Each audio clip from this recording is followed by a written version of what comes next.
Hey everybody, this is the fourth here. And in the last video, I talked about a few different techniques you can use to get the most desirable phase relationships between different sounds in your track. And in this video, I'm just going to provide a practical example to help give you a better idea of how it works when you're actually creating a track or mixing a track. So I have a pretty simple drum beat set up, and I just want to kind of see what I can do with the phase relationships of the different sounds.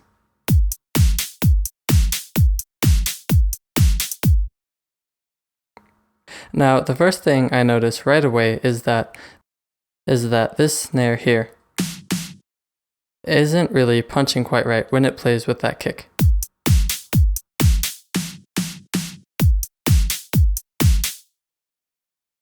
And so the first thing I'm going to do is try to reverse that polarity.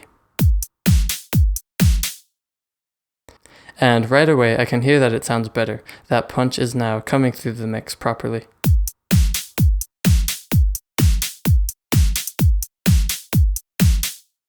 It's just that body of the snare. Now, if I wasn't quite happy with it, I might try making tiny adjustments to the timing using the shift.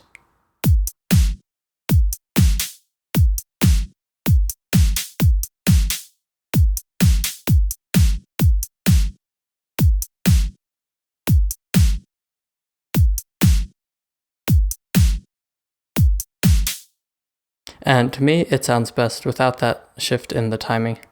And then, if I wasn't quite happy with it, I might try changing the pitch as well, just slightly.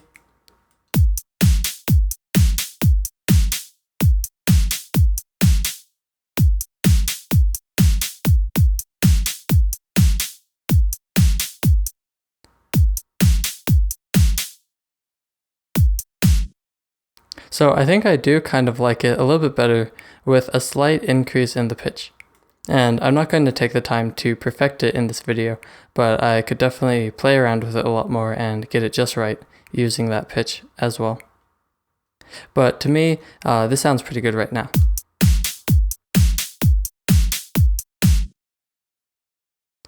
So the next sound that I'm going to listen to is this hat sound here. And now it plays at the same time as the kick and the snare. So I need to hear how it plays with the kick and how it plays with the kick and the snare. So first off, how it plays with the kick.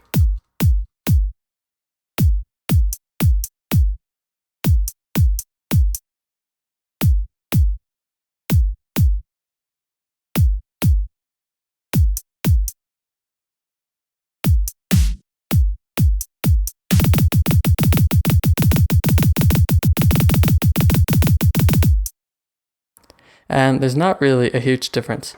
So let's see how it sounds when it plays with the kick and the snare.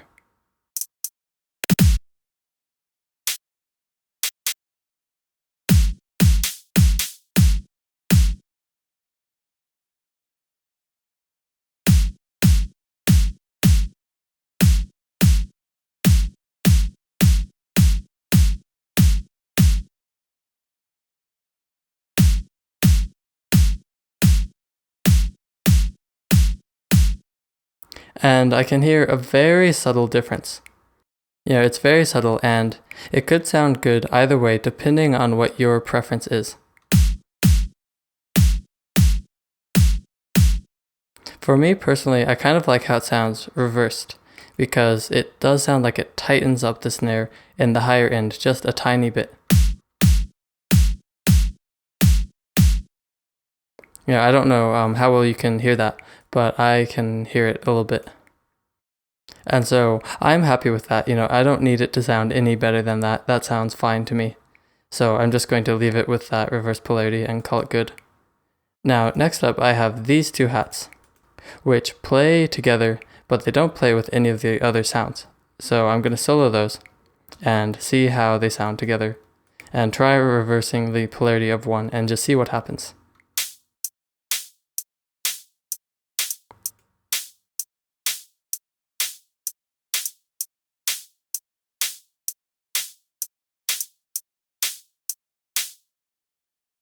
So again, the difference isn't hugely noticeable. It's you can hear it, but it's just very, very subtle.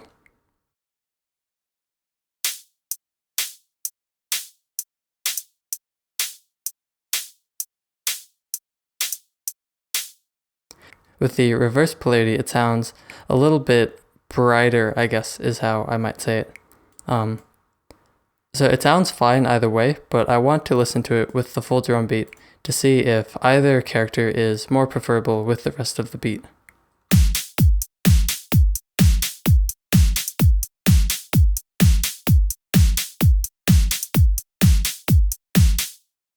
And I kind of like it better with the polarity reversed and giving it that brighter sound with the rest of the beat.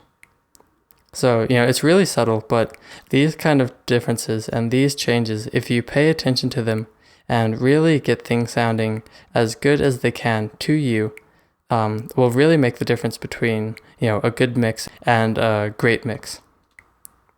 So this example was fairly short, just because for the sake of the video, I didn't want it to be too long.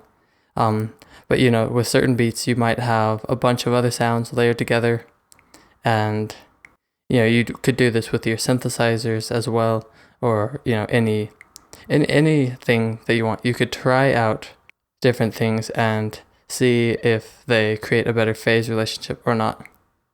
And just, use these different tools to adjust the phases in such a way that you get the best possible sound.